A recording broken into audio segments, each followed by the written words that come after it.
Hello and welcome back to the UPSC Club. Today we are studying lecture number 4 of Ancient History series, which is based on Jainism and Buddhism. Earlier we have already covered Stone Age, and then we have already covered the Indus Valley Civilization, and the third lecture was about Vedic Age, which was in two parts.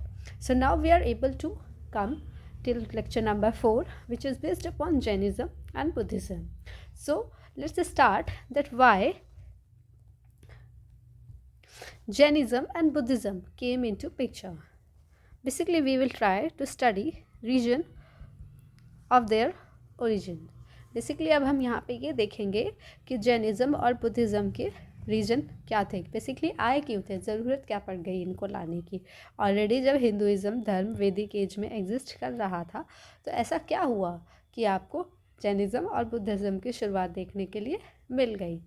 तो उसमें सबसे बड़ा reason रहा आपका Brahminical dominance. ठीक है, जब आपका हिंदू कल्चर फॉलो हो रहा था, बेसिकली हिंदुइज़्म में आपका प्रीस्टहुड काफ़ी पॉपुलर था. ठीक, जहाँ जो लोग रिचुअल्स, ठीक है, सेक्रीफाइस, इनको कराने पे ये लोग बहुत यकीन रखते थे. ठीक, और ये जो प्रोसेस था ना, ये थोड़ा कॉस्टली होता था, क्योंकि प्रीस्ट को क्या करना था, एक तरीके से आपको दान दक्षिणा भी देनी पड़ती थी.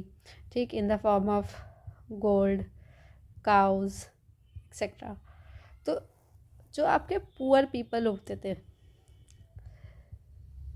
वो लोग काफ़ी ज़्यादा इस चीज़ से ऑफेंड हो जाते थे, क्योंकि जब रिचुअल्स वगैरह में इतना पैसा खर्च हो जाएगा तो वो अपना डेली जीवन कैसे जिएंगे, क्योंकि टैक्सेशन वगैरह भी उन्हें देना होता था. ठीक, और फिर दूसरा रीज़न जो बना, वो बना आपका एग्रीकल्चरल इकोनॉमी. कैसे? एग्रीकल्चरल इकोनॉमी के कारण आपका लैंड डिस्ट्रीब्यूशन पैटर्न जो था, वो आपका थोड़ा रिजिड हो गया. इससे क्या था, क्लास वाली सोसाइटी बन गई, दो क्लास आ गए. ठीक, जिसमें एक पुअर होते थे और कुछ रिच क्लास होते थे. तो रिच को तो भाई क्या दिक्कत है, लेकिन पुअर पीपल्स को बहुत दिक्कत होती थी इस चीज़ से. और आपका थर्ड रीज़न इसमें जो हम मान के चलते हैं, आपका पंचमार्क कॉइन्स का इस्तेमाल होना शुरू हुआ था. तो कॉइन्स से क्या था, ट्रेड सिस्टम में डेवलप हो गया था, जिससे कहीं ना कहीं जो वैश्यास थे, मतलब जो मर्चेंट्स और जो आपके ट्रेडर्स हैं, उन्होंने तो अपनी स्थिति ठीक कर ली थी, लेकिन अभी भी पुअर क्लास या फिर जो शूद्र थे, उनकी स्थिति में कोई सुधार नहीं आया था. And the fourth reason was कि आपका रिजिड वर्ण सिस्टम हो गया था. मैंने आपको लास्ट लेक्चर में बताया भी था कि कैसे आपका लेटर वैदिक एज में ये वर्ण सिस्टम किसके बेस पे हो गया था, हायरार्की के बेस पे. तो इससे क्या होता था, जो आपके वर्ण के लोग थे, 4 वर्ण के लोग थे ना आपके, तो कुछ लोग तो हायरार्की में गुड स्टेटस एंजॉय करते थे, लेकिन कुछ लोगों का स्टेटस अभी भी बैड था. तो जो ये बैड स्टेटस वाले लोग थे, इनको काफ़ी रेस्ट्रिक्शंस फेस करनी पड़ती थी, and they were not happy about this. तो इसी वजह से इन दो धर्मों को आने का कहीं ना कहीं हम देखते हैं मौका मिल गया, जिसमें हम पहले आज जैनिज़्म के बारे में डिस्कशन करेंगे. ठीक है, तो देखा जाए तो जैनिज़्म में आपके कुछ ग्रेट टीचर्स माने जाते हैं. कहा जाता है इन लोगों ने ही कहीं ना कहीं जैन धर्म की शुरुआत करी, जिन्हें हम इनकी लैंग्वेज में तीर्थंकार्स भी कहते हैं. और ये टोटल आपके वैसे तो 24 तीर्थंकर कहे जाते हैं, ठीक। और इसमें से हम कुछ के बारे में यहाँ पे डिटेल में भी देखेंगे, डिटेल इन द सेंस कि उनके सिंबल्स क्या हैं, बर्थ प्लेस क्या है, एट्सेट्रा। जिसमें से पहले हम जिनके बारे में स्टडी करने वाले हैं वो है आपके ऋषभदेव, ठीक। और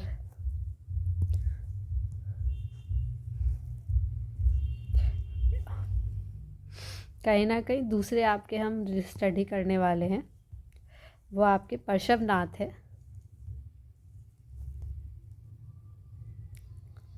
ठीक। मैं आपको ये भी बताऊंगी कि ये कौन से नंबर के तीर्थंकर हैं, और फिर हम तीसरे जिनके बारे में यहाँ डिस्कस करेंगे वो है वर्धमान महावीर जी, ठीक। ये आपके जो हैं पार्श्वनाथ, ये आपके 23rd नंबर के तीर्थंकर हैं, और जो आपके वर्धमान महावीर हैं वो आपके 24th नंबर के तीर्थंकर हैं।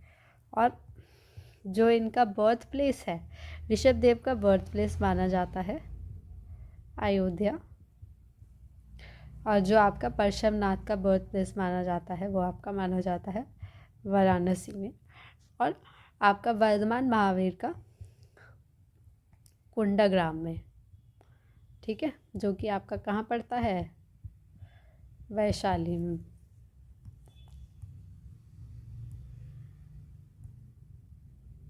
ठीक।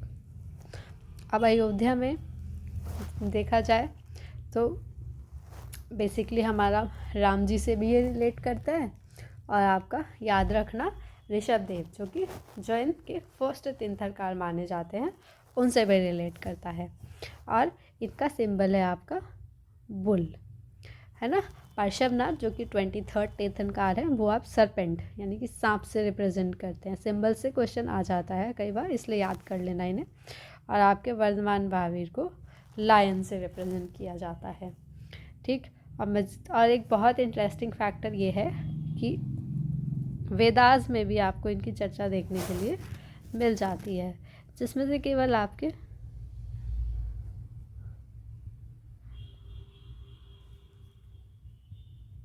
दो तीर्थंकर के बारे में मेंशन किया गया है, ठीक। कौन कौन से, पहले आपके ऋषभदेव, और दूसरे आपके एक और थे अरिष्ठ नेमी। ये बेसिकली आपके 22nd तीर्थंकर थे, जिनके बारे में आपको वेदों में भी देखने के लिए मिल जाएगा। तो अब हम जो सबसे डिटेल में पढ़ने वाले हैं वो आप पढ़ने वाले हैं कौन से तीर्थंकर के बारे में, वर्धमान महावीर के बारे में। तो महावीर जो है ना, ये वाला शब्द जो है, इसका मतलब इन्होंने माना ग्रेट हीरो, ठीक। और इनके बर्थ की अगर हम बात करें तो 540 BC में इनका बर्थ हुआ माना जाता है, रफली टाइम पीरियड है ये, ठीक। कुंडाग्राम, वैशाली, बिहार में। फिर आपका इनका डेथ का अगर टाइम पीरियड मान के चले तो वो माना जाता है आपका 468 BC, पावापुरी,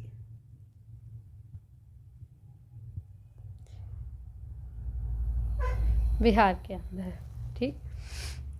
और कहा जाता है कि जब ये 72 ईयर्स के थे तब इन्होंने मोक्ष प्राप्ति कर ली थी।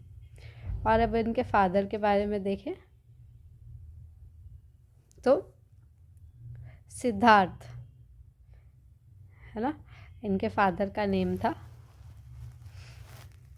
और ये आपके कौन से क्लैन से बिलोंग करते थे, जनात्रिका क्लैन हुआ करता था उस टाइम पे, बेसिकली किंगडम से बिलोंग करा करते थे आपके वर्धमान महावीर जी, ठीक है। क्षत्रिय क्लैन था, उससे इनके फादर बिलोंग करते थे। फिर आते हैं इनकी मदर पे, इनकी मदर का नेम था त्रिशला, और इनकी जो वाइफ थी उनका नाम था यशोदा। ठीक है, फिर हम देखें तो इनकी एक डॉटर भी थी जिसका नाम था अनुजा प्रियदर्शनी। अनुजा प्रियदर्शनी, ठीक है, प्रियदर्शना लिखते हैं, प्रियदर्शनी बोल भी सकते हैं। और इन्हीं का हस्बैंड था आपका जमाली। ठीक है, और बाद में हम ये देखते हैं कि ये जमाली ही आपके वर्धमान महावीर के क्या बने, फर्स्ट डिसाइपल बने।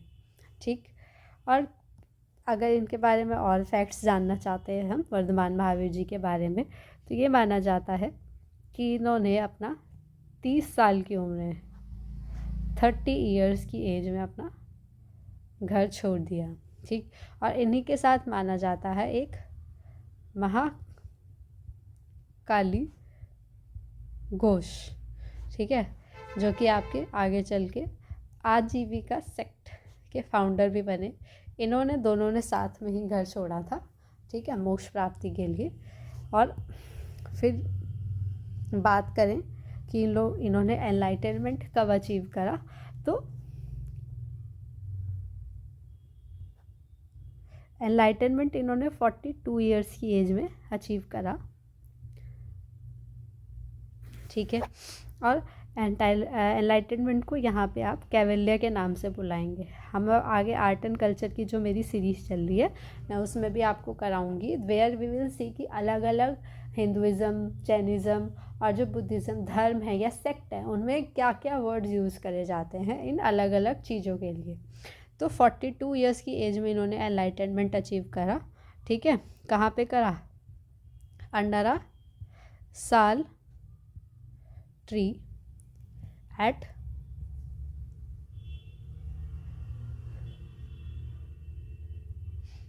जाम्बी का ग्रामा नाम की जगह थी। ठीक है, रिवर जिसके पास ये करा वो थी आपकी रीजू पालिका। याद रखना, ये छोटे छोटे फैक्ट्स आपको पूछ लिए जाते हैं एग्ज़ाम के अंदर। नाउ कमिंग टू कि भाई अब ये फर्स्ट सरमन इन्होंने कहाँ पे दिया, तो इन्होंने अपना फर्स्ट सरमन कहाँ पे दिया, आपकी पावा में दिया। और यहाँ पे इन वर्ड यूज़ करा जाता है इनके लिए कैवलिन, जिसका मतलब होता है परफेक्टली लर्नड। ठीक है, जिसने बहुत अच्छे से लर्निंग करी हुई हो। Now coming to another word जो इनके लिए यूज़ किया जाता है वो है बसादिश। ठीक, जिसका मतलब होता है आपके जैन मोनेस्ट्रीज। इनके टाइम पे जैन मोनेस्ट्रीज कंसीडर की जाती थी। बेसिकली राजा होते थे, वहाँ के मर्चेंट्स होते थे, वो रहने के लिए मोनेस्ट्रीज कंस्ट्रक्ट करवा दिया करते थे, तो उसके लिए वर्ड यूज़ करा जाता था आपका बसाड़ीज़ या बसवाड़ी भी कहते हैं कहीं कहीं पे इसको। अब हम थोड़ा सा ना आजीविका सेक्ट के बारे में देखेंगे जो महाकाली घोष ने फाउंड किया था इनके साथ ही। ठीक, तो आजीविका सेक्ट के फाउंडर मैं आपको ऑलरेडी बता चुकी हूँ, महाकाली घोष है। और ये प्रैक्टिस करते हैं एस्टेसिज्म। ठीक है, एस्टेसिज्म क्या होता है, तो basically extreme form of life. In fact Jainism में भी यही प्रैक्टिस करी जाती है। ठीक है, और इनफैक्ट ये लोग एग्रीकल्चर तक को प्रैक्टिस नहीं करते हैं। ठीक है ना, तो कमिंग टू जैन फिलॉसफी, जहाँ पे हम देखेंगे कि जैन फिलॉसफी क्या कहती है सभी चीज़ों के बारे में।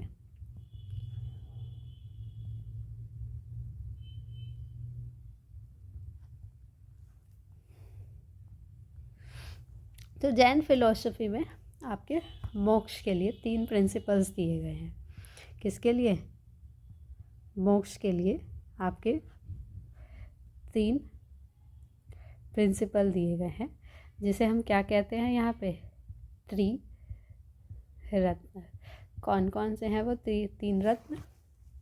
आपके शॉर्ट ट्रिक से आप याद रख लेना KFC, जिसका मतलब है राइट नॉलेज। मैं आपको भी हिंदी वाला वर्ड भी बताऊंगी इसका, जो एग्ज़ाम में पूछ लिया जाता है। फिर है राइट फेथ और है राइट कंडक्ट। ठीक है, इसका हिंदी का वर्ड आपका एग्ज़ाम में कई बार पूछा गया है, सो रिमेंबर दिस, जिसका मतलब होता है आपका सामक्य जन, सामक्य दर्शन, सामक्य चरित्र। ठीक है, ये आपका हिंदी में है और एग्ज़ाम में पहले भी पूछा गया है। फिर ये लोग ना 5 प्रिंसिपल भी देते हैं, 5 प्रिंसिपल ऑफ लिविंग, कि रहना कैसे है आपको। ठीक, जैसे ये वोज बुलाते हैं कि 5 वोज हैं हमारे यहाँ के। ठीक, और इसको ये अनुव्रताज भी कह देते हैं।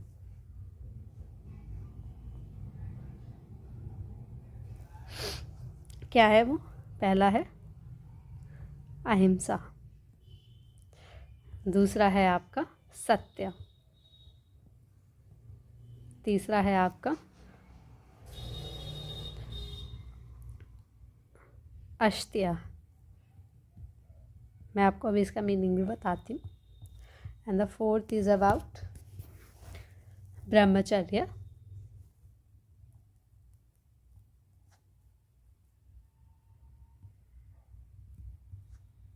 And 5th is about अपारगृह।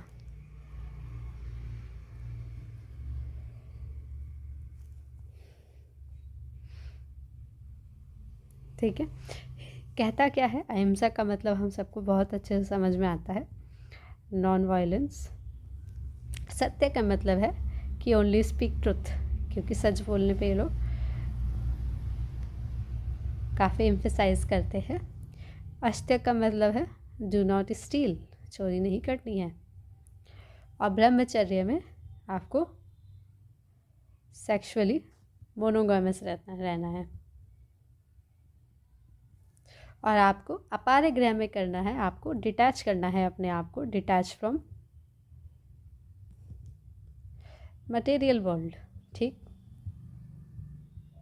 यहाँ तक कि जो आपके पीपल है उनसे भी डिटैचमेंट बनाना है, कोई आपकी प्लेस है उससे भी, या फिर कोई चीज़ है उससे भी। ठीक है, तो 5 आपके बोझ हमने यहाँ पे देख लिए। और फिर हम साथ में देखते हैं कि कैसे आपकी जो फिलॉसफी है अनेकतावाद की, वो क्या कहती है। तो जो मैंने आपको बताया था ना कि एस्थेटिज्म की फ़िलॉसफी फॉलो करते थे आपके आजीविका सेक्ट में, तो जैनिज़्म के अंदर भी आपकी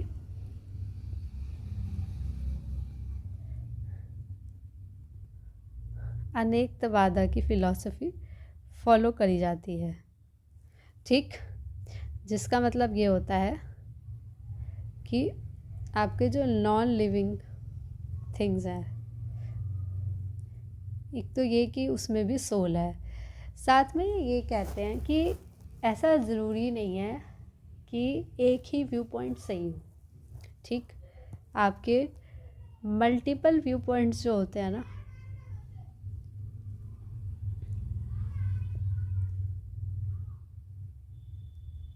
वो कहीं ना कहीं आपके क्या कर रहे होते हैं, मल्टीपल व्यू पॉइंट्स आपके मिल के एक कंप्लीट ट्रुथ बता रहे होते हैं। कि इनका कहना है कि जब कोई अपना एक ओपिनियन रखता है तो वो एक पार्शियल फैक्ट बताता है। ठीक, और ऐसे ही मल्टीपल ओपिनियन से मिलके फिर एक कंप्लीट ट्रुथ का हमें पता चलता है। दिस इज़ कॉल्ड अनेकतावाद, मतलब मल्टीपल व्यू पॉइंट्स को ये लोग एक्सेप्ट करते हैं, जो कि अल्टीमेटली इनके रिलीजन में टॉलरेंस, ठीक है, और एक्सेप्टेबिलिटी के प्रिंसिपल को टीच करता है।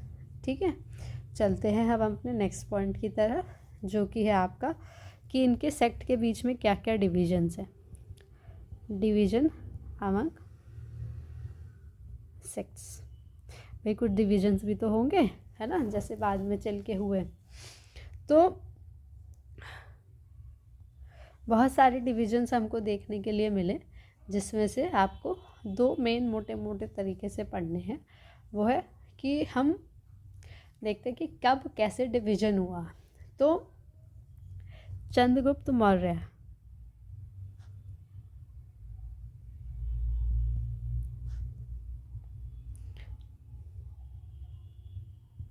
इनके बारे में हम सब ने सुना है, आगे हम लेक्चर भी लेके आएंगे इसके बारे में, तो मैं आपको वहाँ और तरीके से बताऊंगी चंद्रगुप्त मौर्य और पूरे मौर्यन एम्पायर के बारे में। इन्होंने बेसिकली क्या किया था, जो आपकी संलेखना की प्रैक्टिस होती है उसको प्रैक्टिस किया था। ठीक है, तो ये जो संलेखना की जब प्रैक्टिस की थी, तो इसमें क्या होता है, ये डेथ हो जाती है आपकी बाय लॉन्ग फास्टिंग। ठीक है, इसमें बेसिकली खाना पीना छोड़ देते हैं और धीरे धीरे खुद डेथ की तरफ मूव कर जाते हैं। कहाँ पे प्रैक्टिस किया था इन्होंने ये, एट कर्नाटका। ठीक, और श्रवण बेलोगोला, या बेलोगोला भी बोलते हैं ऐसे नाम की, ठीक है, जगह थी श्रवण बेलोगोला, ऐसे भी बोल देते हैं, जो भी प्रोनाउंसिएशन है मतलब। और ऐसा इसलिए किया था कि उस टाइम पे ना मगध में फेमाइन आ गया था, तो ये लोग मूव कर गए थे साउथ की तरफ।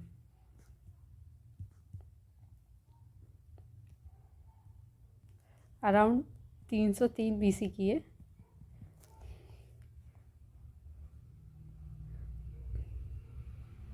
बात है।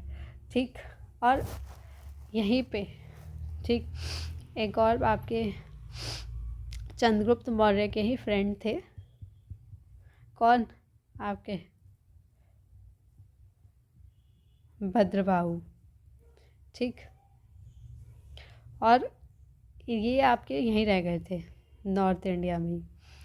तो हुआ क्या था, अब इन्होंने ना बाद में जो लीड किया वो दिगंबर सेक्ट को लीड किया।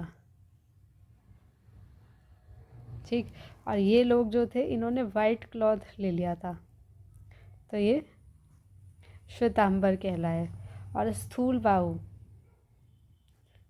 इन्होंने लीड किया इन्हें। ठीक है, भद्रबाहु ने लीड किया किसको, दिगंबर सेक्ट को, और श्वेतांबर सेक्ट को स्थूल बाहु में।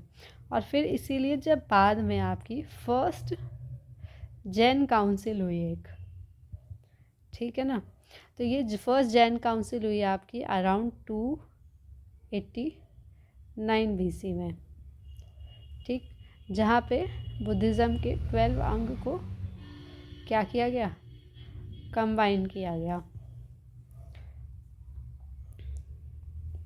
और यहीं पे ठीक आपके बिंदुसार ने जो आए थे, इन्होंने इसको पैट्रोनाइज भी किया, पैट्रोनाइज बाय बिंदुसार। मैं नाम ले लेके इसलिए बता रही हूँ क्योंकि कई बार क्वेश्चन आ जाता है कि कौन से किंग ने किस रिलीजन को पैट्रोनाइज किया, किस रिलीजन को बाद में अपनाया। ठीक, और इसी में आपके चेयरपर्सन बने क्या, स्थूलबाहु। क्यों, क्योंकि भद्रबाहु ने इस वाली काउंसिल को क्या कर दिया था, बायकॉट। ये कहा था तुमने कैसे रूल तोड़ा, कैसे आप लोगों ने कपड़ा अपना लिया, हमें तो सब चीज़ों से त्याग करना है, सब चीज़ों से अपने आप को डिटैच करना है। ठीक है, इसी वजह से फिर एक सेकंड जैन काउंसिल भी हुई। ठीक, अराउंड 1512 AD में ये हुई। कहाँ हुई, वल्लभी, गुजरात में। और इसको किसने पैट्रोनाइज किया है, इसकी अभी तक हमारे पास कोई ज़्यादा इन्फॉर्मेशन है नहीं। ठीक, तो patronize by whom we clearly don't know. और फिर उसके बाद चेयरपर्सन के बारे में पता है यहाँ पे हमें। इसके चेयरपर्सन थे आपके देव वर्दी, ठीक है। और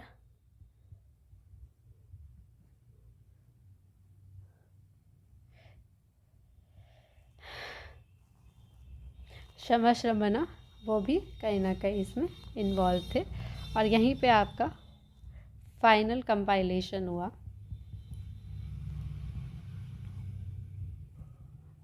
12 अंक का एंड 12 उपअंक का, ठीक है। फिर अब हम थोड़ी सी जैनिज़्म लिटरेचर की बात करते हैं। अगर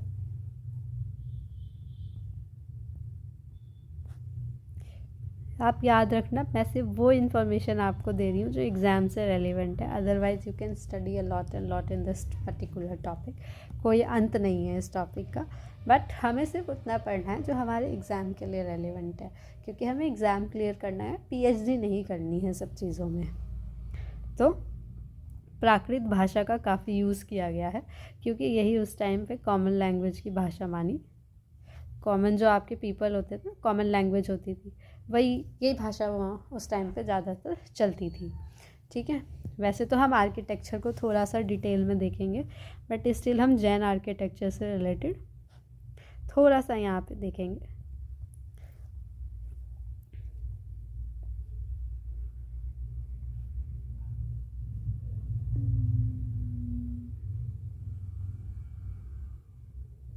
ठीक है, जिसमें से आपका पहला है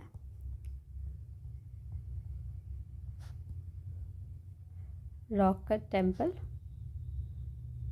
उड़ीसा में केव टेम्पल है ये आपका। और फिर है हाथी गुम्फा के केव्स आपके, ये भी आपके उड़ीसा खारवेला में एग्जिस्ट करते हैं। थर्ड है आपका उदयगिरी और कांदागिरी केव्स, ठीक है। ये उड़ीसा के हैं, वैसे उदयगिरी केव आपकी विदिशा मध्य प्रदेश में भी है, वो समथिंग एल्स है, वो भी हम देख लेंगे। एक फोर्थ है आपका दीलवारा, ये भी जैन टेम्पल है आपका। कहाँ पे है ये? आपका माउंट आबू राजस्थान में, ठीक। और किसने बनवाया था इसको? तो it was build by Vastupala brothers,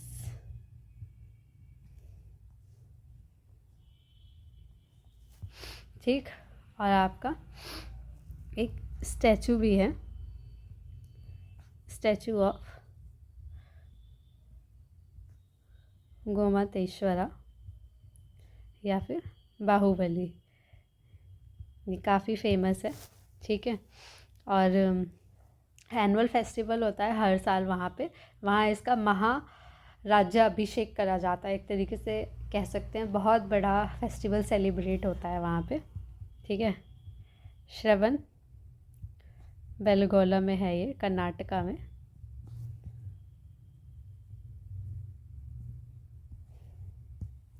और मैंने आपको बताया ना, तो उसे मत्स्य अभिषेक बोलते हैं ये लोग, वो करा जाता है। और ये माना जाता है, ये जो बाहुबली थे आपके, ये सन थे किसके? आपके फर्स्ट तीर्थंकर के। फिर आपका आता है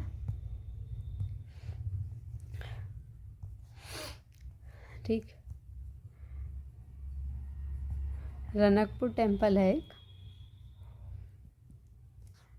वो, और आपका माउंट मंगीतुंगी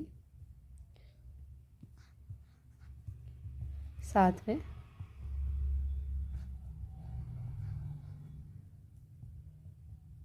जम्मू कश्मीर में है ये।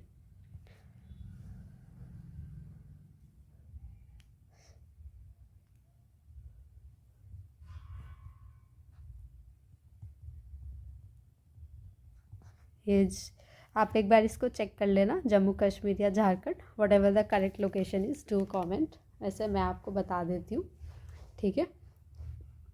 और इसी के साथ साथ हमारा ये वाला लेक्चर यहाँ पे एंड होता है, और जो इसका नेक्स्ट लेक्चर है जिसमें हम बुद्धिज़्म को कवर करेंगे, ठीक है, वो आपका आएगा पार्ट 2 में, और ये आपका झारखंड में है, ठीक है। ठीक, और साथ में आप कमेंट भी करना, चेक करना एक बार, ठीक है। मेरे से लोकेशन थोड़ी मिसप्लेस हो गई थी, बाकी फिर इसका पार्ट 2 आएगा जहाँ पे मैं बुद्धिज़्म को एक्सप्लेन करूँगी और बताऊँगी कि बुद्धिज़्म कैसे प्रोपोगेट किया और वहाँ पे उनकी क्या लिटरेचर रही, ठीक है, कौन कौन सी बुद्धिस्ट काउंसिल हुई, ठीक। Till then keep learning, and आप पूरे लेक्चर्स को अच्छे से देख लीजिए, और भी सीरीज़ में लेक्चर्स हैं, do follow all of them because comprehensive learning is important to clear any exam. और PYQ की सीरीज़ भी आ रही है CDS की, तो do check out all of them and take advantage of all of that. Okay, till then, bye bye, take care.